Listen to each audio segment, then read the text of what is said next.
Welcome to the Free Spirit Academy podcast. Free Spirit Academy is about the freedom to be fully yourself, beyond any trauma accumulated through family, religion, the education systems, capitalism, etc. Our bodies hold our trauma, and they also hold our truth. My name is Randy Moss, and I'm an eating psychology coach, breathwork teacher, and soon-to-be somatic experiencing practitioner, and I am so happy that you're here.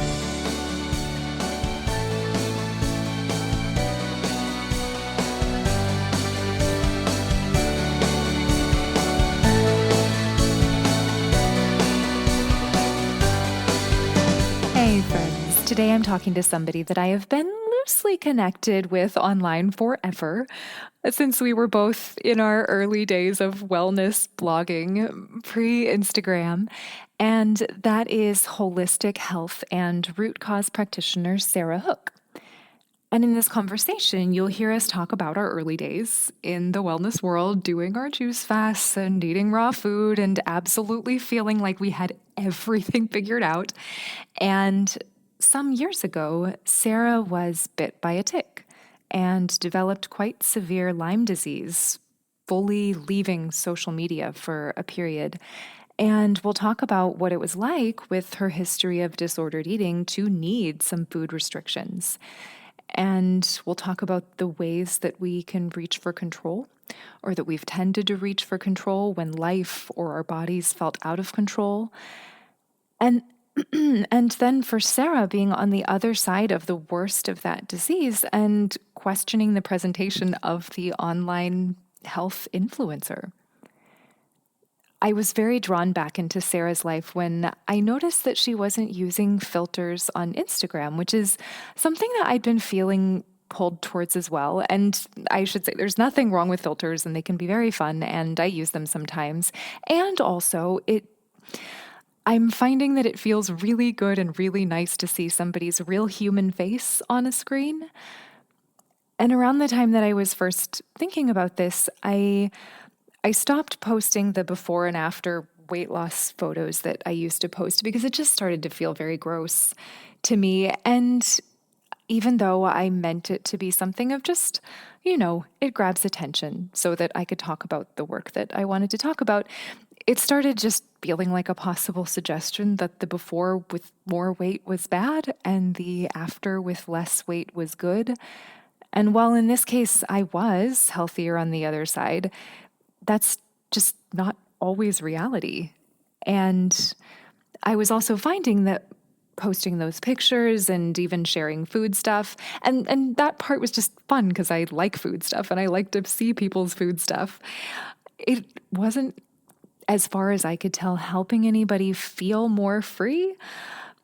I would have clients who felt guilty when they admitted that they didn't eat as healthy as they perceived that I ate, or thinking that I would be so mortified by what they ate when genuinely I do not care.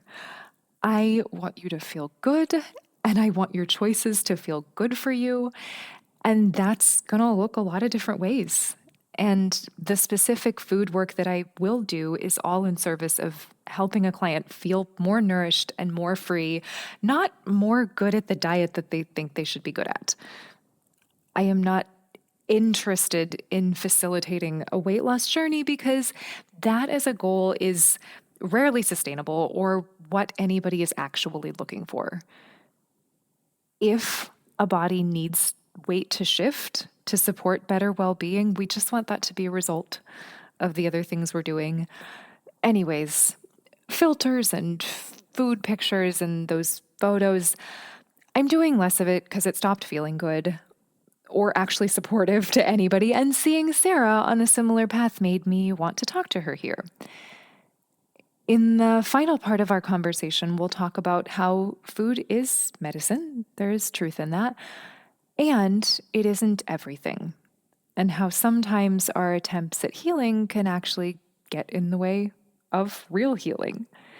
So I hope that you enjoy this conversation with Sarah Hook.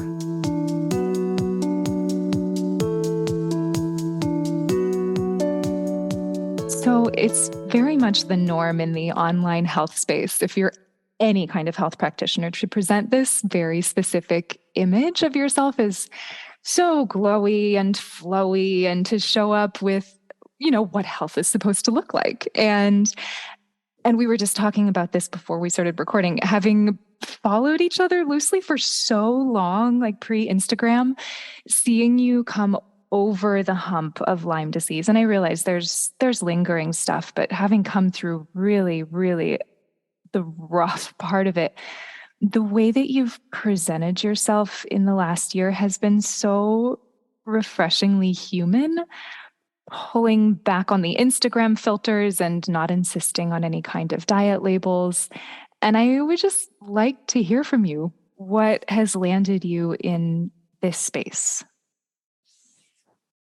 Yeah, it's a hard one because I just feel like I've just been led in this direction just kind of very naturally through the whole of like my healing journey. And Lyme disease was a huge part of that because before I knew I had that, I had some symptoms, but they weren't debilitating. And I was very much in the wellness industry and doing lots of things for my health. And I guess, like you said, presenting myself was very much, firstly, I thought I knew everything. I was like new into it. I thought like I started with like raw vegan diet. And how long ago was this part? oh my gosh, this was when I was 26. Yeah. So I am 40 now. So it's a long time ago. And that was kind of my first step in to the wellness was, through raw vegan diet and juicing. And it was very restrictive, but it gave me what I needed at the time, which is a lot of control. And I felt good. Like there are a lot of cleanses that did make me feel really good. And I was following a lot of this kind of very, I don't know, I guess I want to say extreme. I didn't think it was extreme back then, but right. Now I feel like it's quite extreme and unbalanced. But that's how I kind of started off. And I was doing a lot of that. And then, I started paleo and I've done lots of different ways. I love experimenting on myself. I love researching. That's just kind of part of my personality. So I love to experience something so that I have that knowledge of it. And so I've done that with everything really in the wellness, like the wellness space. But when Lyme disease came along, that was the most out of control that I've ever experienced being in my body. I didn't have any control over anything. Nothing that I knew about wellness was helping. And I guess it was a very humbling moment to just pull out the foundation of everything. And instead of me thinking that I knew everything about health, it made me realize that I really didn't know everything at all. There was so much more out there. And it just, the last 7 years just took me on a hell of a journey. It was very humbling. And it opened my mind to health, what that actually is. And my perspective is very, very different than it was when I first started. And I've just kind of had this journey of where I've come to now, which is, just sharing my story. I think for me, in the last couple of years, I realized that part of my healing for myself was to actually share my voice, to show up as I was, as I am, with a lot of vulnerability and rawness and humanness. And that was something that I just was following my intuition with. And that kind of, that's led me to kind of where I am now. I hope that answers.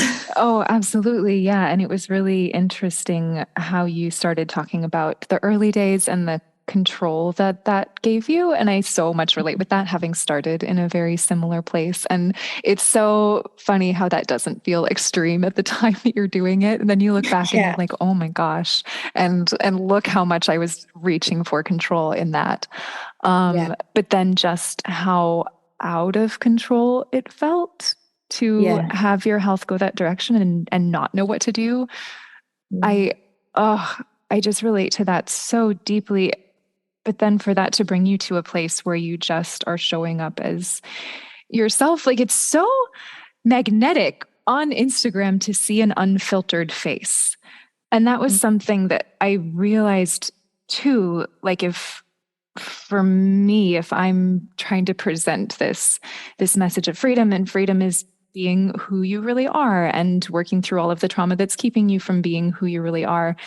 I don't feel free when I don't feel more free when people are presenting this perfected glossy image of themselves. But when I see a real person being honest and sharing their skills and their knowledge, my heart just melts a little, like, oh, I see you. I see you, and I feel safer to be myself. I think that's what I'm trying to say, is seeing somebody show up as themselves leaves Yeah. you feeling safer to be yourself. Yeah. Yeah. And that's really what I think I'm trying to create, because I never didn't really go into it. I think it's just because I want to feel like I can be myself in Yeah. social media, and I want to feel like I can be myself in my whole, like in my life and how I show up. So for me, it's like I'm just practicing what I know that I need, and I hope that it's going to reach the people that also need that. And also I have like this very deep desire to bring more realness to social media, because I'm just worried about the way that it's heading. And um, with mental health and things like that, it's very important to me that I feel like I wanted to create this space where there was vulnerability and realness and rawness and just real humanness. Yeah. And you didn't hide what was going on with your health in any way, right? When No, it because I really think, dipped. Yeah. Yeah. Go yeah. ahead. Yeah, I spent a lot of years really. I mean, I was off social media for quite a while when I was like really in the depths of Lyme. I could not show up at that time. Yeah. I might have posted like one or two things, but so when I did, I think it was, yeah, I think it's been about 2 years where I started to think like, okay, I want to share my story now. And I just knew, yeah, for me, I was working on my voice. So I had to, for myself, show up, yeah, and just share as honestly as I could. Because for me, that was what I knew, that I needed to do for my next step of healing. And how has it been for you? Is it what you thought it was going to be? It's really You, hard. is it? Yeah. Yeah. It's really, really hard. It's really triggering, but it's something that is so deep in my values now. Like I cannot show up. I can't. I have to feel good about what I'm sharing. And for me, authenticity is another, I guess, one of my values.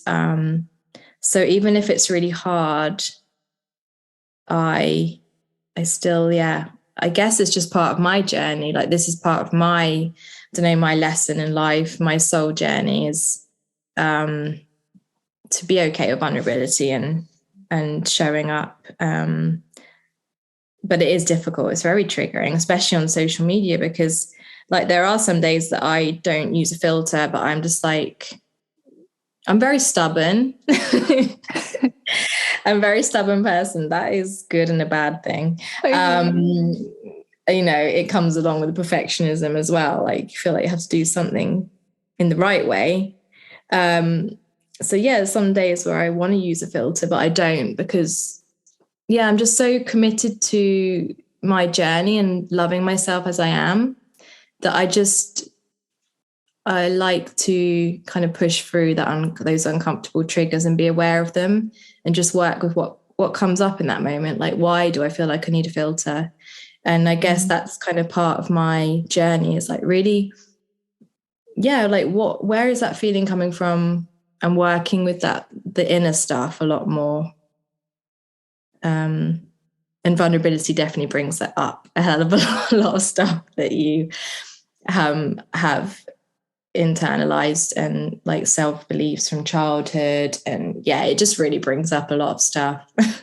Right. And it's not just the unfiltered face. You're showing up with where you're at with your health. And I would imagine that's a challenge too, because what sells is the before and after, right? The I Yes. was so sick and now I'm totally healed, and here's how you can do it.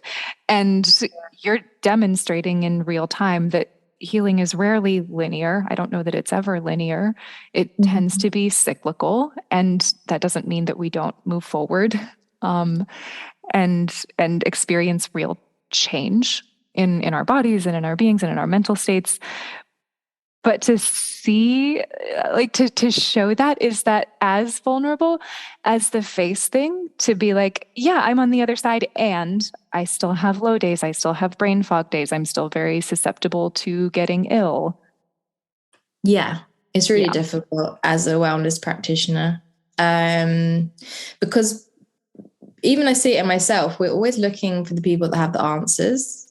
Like I know Yes. that not one answer, but the human mind wants to know the answer. We want the quick route. Yes. We want to know it laid out in front of us. And that's something I'm working through right now with my business, is that like I know what sells, but I can't do it. I can't do it. Yeah. I can't sell myself that way. I won't do it. But Mm. I know what sells. And that is really difficult in the wellness space. It's really hard because I won't use like I can heal you or I can help you Mhm. heal, because healing it is such a complex, it's a journey, and everyone's journey is so different. Um, so I prefer nowadays to I'll use my experience and my wisdom and everything I've learned in the last 20 years, but I work with each person very individually and intuitively and as a guide more than like I'm going to show you exactly how to do this. Right. Um, so yeah, it is very difficult to show up in that space, in this space like that. Um, because yeah, it doesn't really sell. But it's so powerful if that's what you're ready for. Yeah. Yeah, exactly. That's true. Right, like the actual complex work of healing on multiple different levels to find somebody that, and I know you've talked about this too, knows, understands the complexity, not just because you read about it or you're parroting somebody, but because you have lived it and you are living it. That kind of knowing, that kind of body experiential knowing is so different. Hmm. Yeah. And it depends where you are in your journey. I think it definitely comes when you've experimented with a lot of things, and you finally get to that place where you're like, oh, okay, I need to go within and connect to my body. That's it. Like that's, I guess, where I am, is just that connection to my body, Mm-hmm. is the most important thing to me. Listening to And messages and just understanding my body and my emotions, and with food and nutrition, that it's the body that gives me the guidance. Yeah, my body right. is the guidance.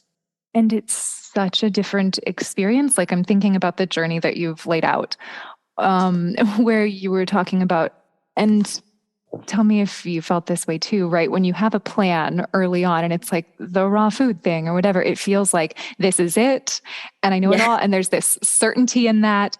And Yes. the body wisdom, body knowing isn't the same kind of certainty. It's not like plan from A to Z. It's kind of like step by step experiment, two steps forward, one step back. You think you know something and you try it and you don't really. Like you do get answers, but it's from actually like running them through your own experience. It's not the same kind of on paper concreteness.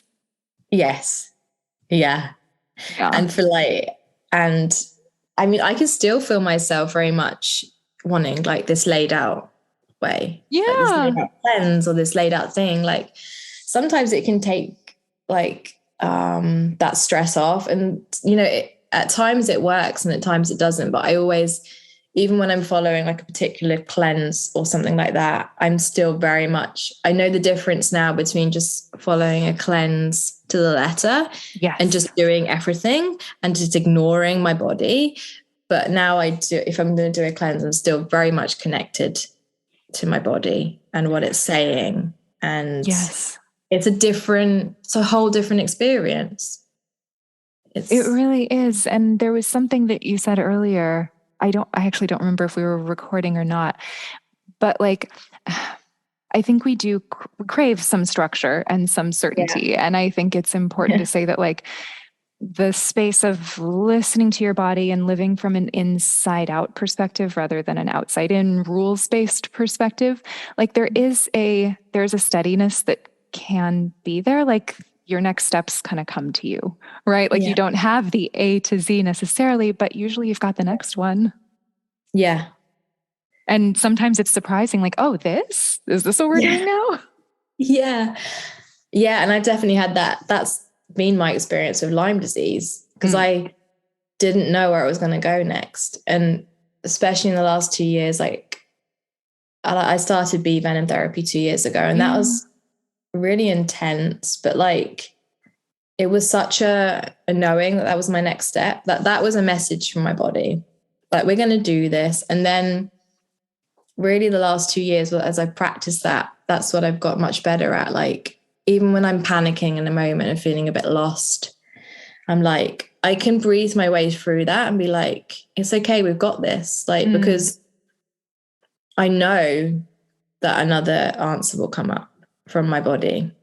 I know because that's what happens every time. And that's what's got easier now, is when I feel like before, like my body would turn, what can I do that's restrictive? Like I need something that's restrictive right now because I need some control. I'm spiraling, like I'm anxious. I'm lost. I don't know what to do next. And I've got very aware of that pattern of my mind wanting the next restrictive thing to bring control in. So because I'm aware of that now, like I know how to talk to myself when I get to that space and be like, it's okay, we've got this. And it's really just to bring safety back in. That's what the body wants. And that's what I've got better at doing over the last couple of years, just trusting that the body's going to give me the message when it does, and it always comes. And I would imagine it makes it easier to trust that. So to be in the place of unknown and I'm not quite sure what's next, when you are that safe place for yourself, like to be able to go from the place of following every whim to do the controlled thing so that you can put the panic down, to like being able to witness your panic and have that voice in you that's like, you know what, we're okay. Like this is not what we're doing anymore. And to have that trust with you, right? Like there's the trust that the next step is coming, but there's the trust that you're always on your own side and you've got you in this, even when it's scary. Yeah. That's definitely something that I've built, that relationship's a lot stronger. I definitely have a lot more faith in myself, for sure. And just being nice to myself. I like that example because like both of us do talk so much about safety. Like you need safety to heal. We need safety to integrate trauma. And that can sound so vague, but that's a solid example, like practicing that voice and practicing that pause and that kindness and that understanding and that waiting and that listening and that always being on your own side. Like that's one way that we create that safety, being there for ourselves. Yeah, it's so huge because it sounds so simple. And doesn't it sounds like almost so nothing. Huge. Like, oh, be nice to yourself. But it's more than that. Yeah, because the experience of it is, when you experience it, you realize how powerful it is. Yeah. One thing I know you've talked about as far as a time of real unsafety is when you were so unwell that you didn't really know what to eat, and all of the symptoms that you were having were leading to this real fear of food and fear of eating. And I'm curious how you worked through that. That was a really difficult time in my life because I had an eating disorder as a teenager. And so I thought that I healed that, but I didn't. um, I, over the years, like I said, I just jumped onto healthy ways. And so I thought that my eating disorder was behind me, but I was just hiding in healthy eating and other restrictive ways. So I had got to a place where I felt more balanced with food. And then my body started reacting to foods, like just so many foods, just with awful immune responses. And so it was just, I didn't know what to eat. And I just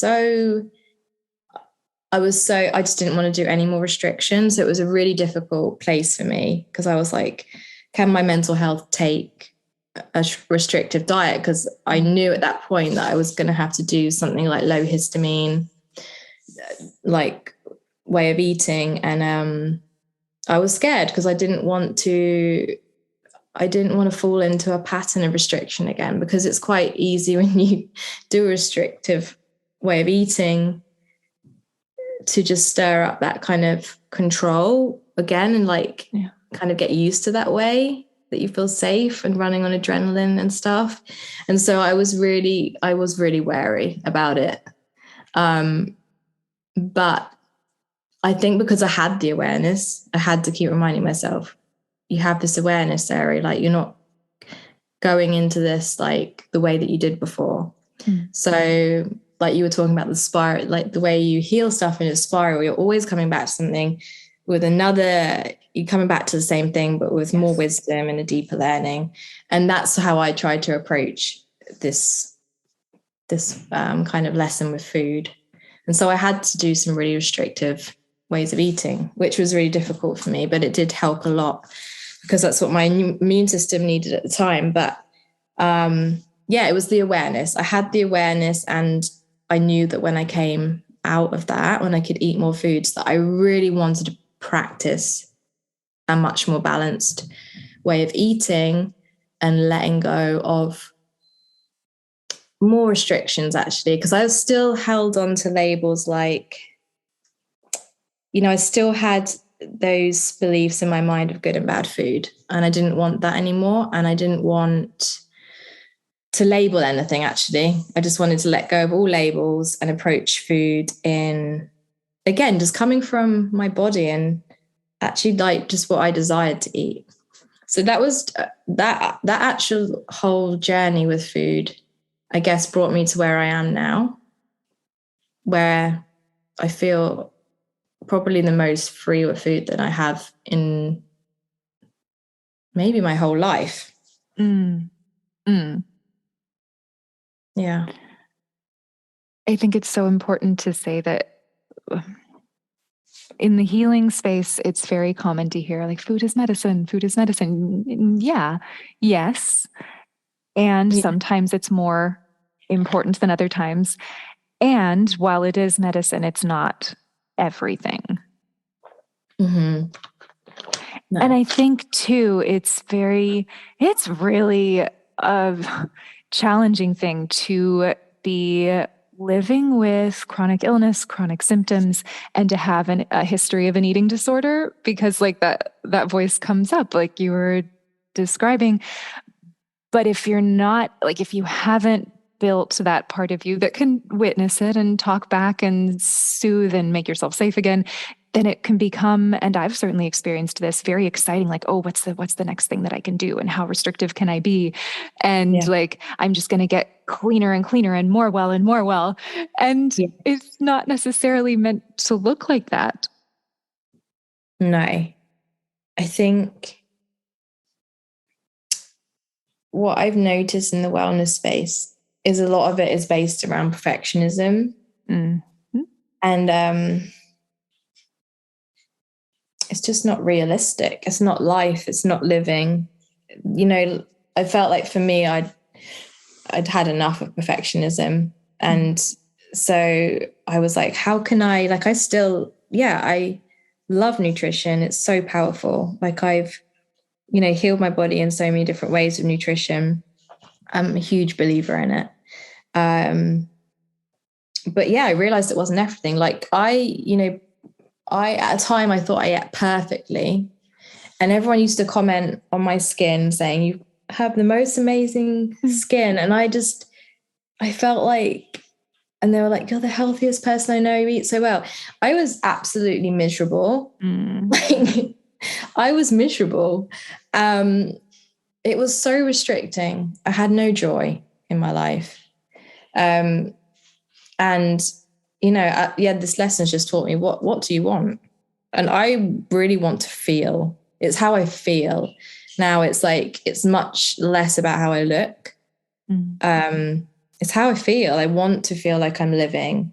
And so I kind of approach health like that now. Like, it's not just about food. It's not everything.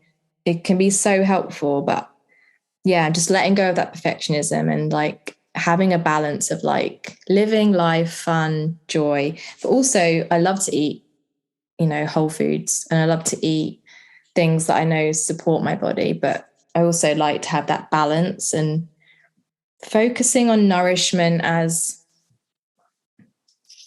instead of like, I kind of focus more on nourishment than nutrition. That's kind of those words. Yeah. That's the word that when I shifted that in my mind, instead of like, it's not about nutrition, and nourishment just felt better for me, because it was like, what's going to nourish me?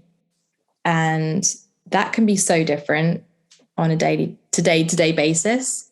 And that kind of connects me more to my body than to a certain way of eating, I guess. Well, and that's what makes not being on a certain way of eating a safe path that works. Like, you have to be in that feeling place. You have to be in your body. Yeah. And I liked how you brought all of this to the healing protocol, because sometimes that healing protocol is more than appropriate. It's necessary. You have to. So taking a healing protocol and taking as much stress out of it as possible, because you've talked about this a lot. Stress is often the foundational thing that we need to be looking at. And it's not just, I don't know, it can be looked at very simply, and it's easy to say, well, yeah, my job is stressful, whatever. But there are so many things that can be a stress on the body and a stress on the nervous system. Yeah. And you talked about this in a post of yours that I really liked. And I'm going to list off several of these things because I was hoping that you would touch on them a little bit. It's not all of them, but the stress factor in healing, these things that cause stress. The first one you listed was not eating enough. Yeah. I mean, I've learned that lesson. Yeah, me too. God. Yeah. So that basically has come from my own experience of doing a lot of juice cleansing, and running on pure adrenaline. And, I did, I know that you've done some juice cleansing before. Mm-hmm. I did, I think the longest I did was 30 days. And I just really ended that really depleted. I was so depleted. My brain was so depleted. But yeah, that's I have these experiences where I've been getting all the nutrition. I thought I was getting all the nutrition that I needed, all the hydration and lots of other ways, not just juice cleansing, but just lots of healthy diets that I've followed. And my body, my blood sugar and I just didn't feel good. But there's a lot of people that will say that's just detoxing. And I've learned that no, actually your body's incredibly stressed out if you don't get enough food. Exactly. Especially women, we need food. And when I started practicing eating more regularly, keeping my blood sugar balanced, the difference in your emotional health, you can literally feel your whole nervous system calming down if you give it regular food, regular nourishing food. It was such a different feeling. It was grounding. It was safe. It was a very, very different feeling that I had with the cleanses and the adrenaline, because I could feel like I had a lot of energy, but I also could feel like that fight or flight. Like I was not settled. I was restless. It was just a very different energy. And I think when you experience the two, like I know which one I preferred. And it is definitely the one where there was less stress hormones going and I felt grounded. I'm thinking about too how you were talking about in the beginning how it feels good to have that sense of control. And I also think when you don't have the contrast, it feels good to have those stress hormones running through your body. So it's like at first, I feel so great. I feel so great. And then after a while, you feel really depleted. And then when you get the contrast of being nourished versus running on adrenaline, those are really distinctly different things. Yeah, and one's not sustainable and the other one is. And I think it's like, yeah, like when you finish your cleanse, how do you feel at the end? Like, and also can you do this for long periods of time, like without depleting yourself? And I think those kind of things really show like what's going on underneath in the body. Absolutely. And then the distinct experiences too between something actually being detox, because that is a thing. I know there are people that will say, oh, they say it's detox, blah, blah, but it's not. No, that is a thing.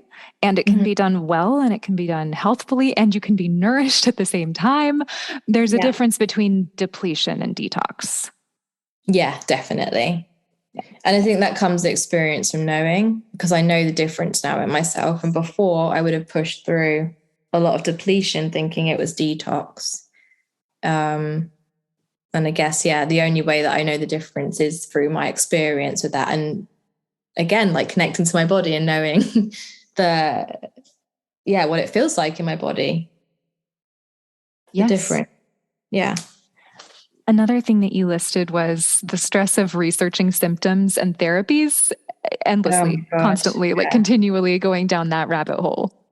Yes. I mean, yeah. That is the most number one stressful thing that I've ever experienced. Like Lyme disease, I researched my symptoms. Like when you're in fight or flight and your brain is just trying to find a solution. Oh my God. And because I have that research kind of personality, I have learned that the hard way. Really, I've really had to let go of that over the last 2 years. I would say I've had a lot of shifts, and I made a decision 2 years ago to stop researching symptoms and stop researching other therapies and just trust in my body. And the reduction in my anxiety has been huge. Yes, like. It takes willpower because it's really addictive, actually. It's just like, it's very addictive to try and find the answers. But I've been very strict with myself in the beginning and it's paid off a lot. And then it just showed me how much stress, like my body was in constant stress reading. And also just reading about other people's symptoms. I took myself off all of the forums because I just realized, I wasn't in that place where I wanted to read about lots of different therapies anymore, because I just knew. I also think that started as well. I was focusing more on my nervous system and regulating it, and also that kind of helped me because I was like, okay, I know that this stresses me out. So it was just being aware of stepping away from the stuff that I could feel like all the stress come up. All the adrenaline, all the fight or flight. And I was trying to avoid those things. And that, just highlighted how much researching your symptoms and chronic illness can be really detrimental to your nervous system. And I absolutely know that addictive pull, that addictive feel, and it feels like you're going to die if you stop reading because all of this emergency energy is running it. Like, we have to find the answer. We have to get this. And what if I miss something?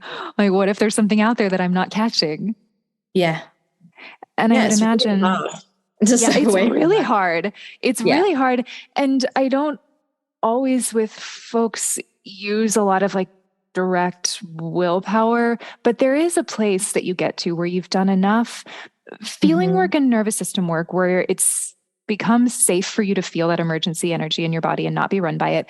And you've created and cultivated that voice that's like, we're safe, we can come out of this, where you can use that to like do the really hard thing. Yeah.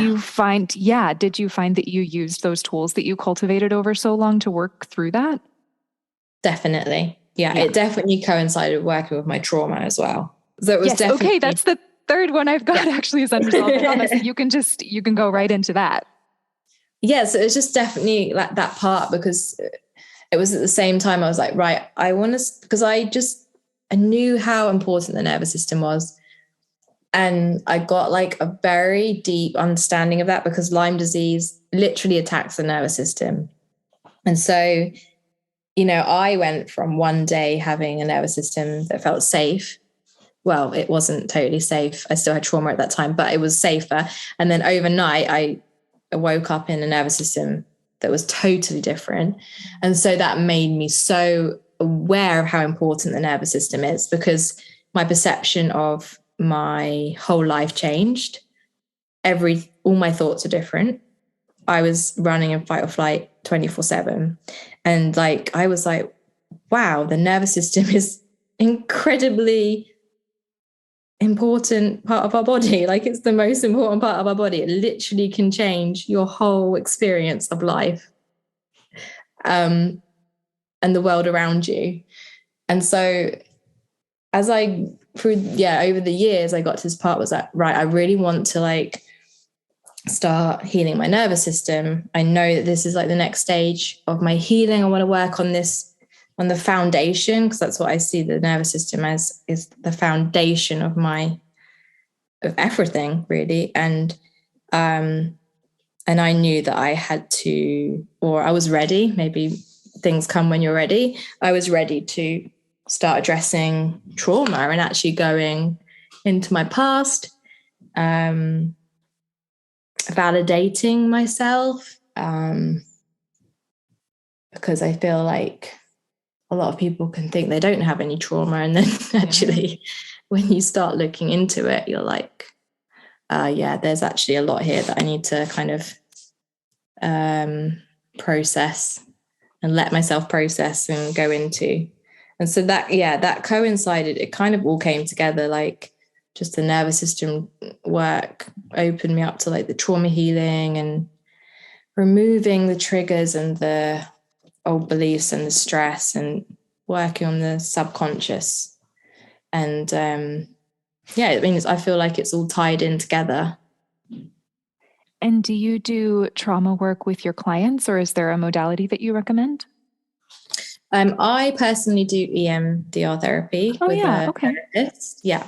So, but I do that with my own therapist. With my clients, I kind of like, I don't really do any trauma work with them myself. I'm trauma informed, so I just try to create, like a safe space, like we said, like bringing more balance, nourishment, connecting to the body, that kind of way of approaching health. But yeah, with clients, like I recommend them looking into EMDR. I found that really, really helpful for myself, and a lot of like somatic experience and like body work. So like I recommend different practices to my clients to start like helping them address their trauma. Right. Another thing that you mentioned on the list of stressors was interestingly taking too many supplements. Yeah. Yeah. Yeah. I get this one too. Yeah. I mean, gosh, I've got drawers and drawers full of supplements. Yeah. And it is so stressful, like trying to remember when to take them. And it's like that kind of like perfectionist checklist. Like it's great to have structure and routine, but there's also some things that can be really, really stressful. And even taking too many supplements is hugely stressful on the liver and the kidneys have to process all of that as well. So whilst at certain times, I've had to take a lot of supplements and it helped, but being on like a lot of supplements continuously, I feel like it's very stressful. And again, getting kind of like, I believe in like getting the body to a place where it can support itself with more of like a focus on nourishment. But supplements are important, I think, with minerals and things like that, because it can be quite hard to get minerals in our food nowadays. But just being aware of like how many supplements you're taking, and also just like your relationship to supplements as well. Because I've had to also break that habit of like feeling like I rely on my supplements, and like if I don't take them with me, like I can feel like in the past, like my brain's been like, oh my God, are you going to be okay without your supplements? So like being like, again, like talking to myself, being like, yes, I'm going to be okay. Like, it's just, again, like letting your body know you're going to be safe without that thing that brings you control. Yeah. So I feel like supplements can play into that as well. Totally. I'm remembering when I was most in the thick of the research rabbit hole, like the emergency energy, running the Googling of symptoms and treatments. It was also the same time when I would not compulsively buy supplements, but there was definitely a lot of stress energy around that too. And of course, every person that sells a supplement is like, well, this is the one that saved my life. And so, of course, right? Like, well, if I don't do it, what is my life going to be? And that pattern too, like, learning not to buy supplements in that state or do research in that state. Yeah, that's so true.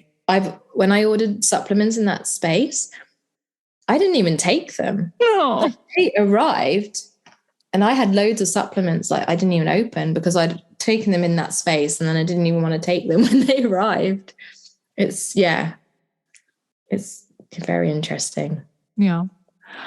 Well, there are a few more that I'm just going to list off, and then I'm going to link to your post. You talked about doing too much and running on adrenaline, not speaking our truth or setting healthy boundaries, and then too much screen time, which can definitely go with those last couple of things we were talking about. So I'm going to link to that. I'm wondering who it is that you work with. Like, who is the ideal client to work with you? I think most people that come to me have already experienced some kind of restriction and they had enough of it. Like, I feel like they're the kind of people that want to work with me. They've followed a certain person that has told them to do something in a certain way. And they either feel worse, they feel anxious, they feel lost and really stressed and hopeless. And I feel like the people that come to me, they're ready for a different way. Like, they just know and I think it's just that inner knowing that they want to feel, empowered is, I don't know if that's the word that I want. I think it's just they want to feel calm, grounded, safe. I think like we all do. But like, they're ready. Like, I think they just really want to build that connection and trust to themselves, because chronic illness really destroys that. It can, but I also see it as a journey back to yourself, because it really makes you, from my experience, look for the answers outside of yourself. And then you realize, okay, that's not working.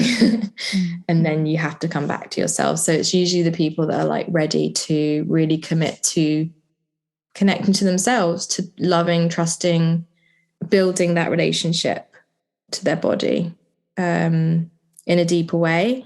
And I think people that know that that is the foundation that they want to move forward with. So yeah, that's kind of, I feel like they're the kind of people that come to me and are very committed to it. And very open minded as well, because yeah, because it's the opposite of restriction is to open your mind to whatever's going to come your way. And it could be something that is going to be quite hard to like, do. It might be against one of your beliefs. And it's like looking into your beliefs and being like, letting yourself try something new. I think I'm going off topic now, actually. No, I was going to thank you for taking your time to find the right words, because when you shifted from empowered to like calm and grounded, I felt my nervous system settle. Like it really landed. So that was really lovely. The question that I always ask at the end of the podcast, and there may be some similarities with the things that you just said, is, so this being the Free Spirit Academy podcast, the way that I look at that is just free spiritedness is getting to be yourself, safely getting to be yourself, working through whatever trauma you need to be able to land in your body as yourself. For you, when you think of the term free spirit, what comes to mind? Oh, free is like a word that I got tattooed on my body years ago. Little did I know how much I needed it back then. It's definitely been part of my journey, freedom. Just, for me, free spirit, yeah, is just following your heart and your soul. It can be really difficult to be a free spirit because you kind of have to go against a lot of like society's constructs. And I think that everyone actually just really desires freedom. I think it's a feeling of, I'm just trying to think, it's just expansive and it's calming as well, because when you're yourself, you're just kind of very grounded. Again, yeah, it's just that feeling for me. I think it's a feeling of being totally at home in your body. I hear that, and I'm comparing it to, I keep going back to the beginning of the conversation, but just that I used to think when I was doing the raw foods and the juice things, like that was me being a free spirit. And I was, I thought that was me sort of rebelling and doing this extreme thing. And that's not it. Like, that's just kind of a different version of diet culture and beauty culture and perfectionism and trauma responses. Like, that was not it. It does feel grounded. It should feel grounded. It's not this high stress, I have to do that, I have to fix this about myself thing. So thank you for that. And thank you for this. Thank you. This has been a really lovely interview to do. Thank you. It's just the things I really feel so strongly about and very emotional actually, like sharing that part. Cause I just think that it's, I just feel like it's such an important part of the healing journey. And I think which is why I like to share about it, because it's very dear to my heart. Yeah. Thank you.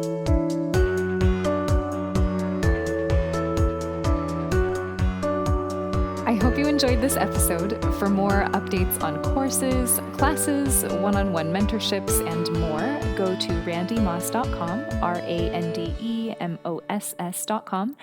And thank you so much for listening.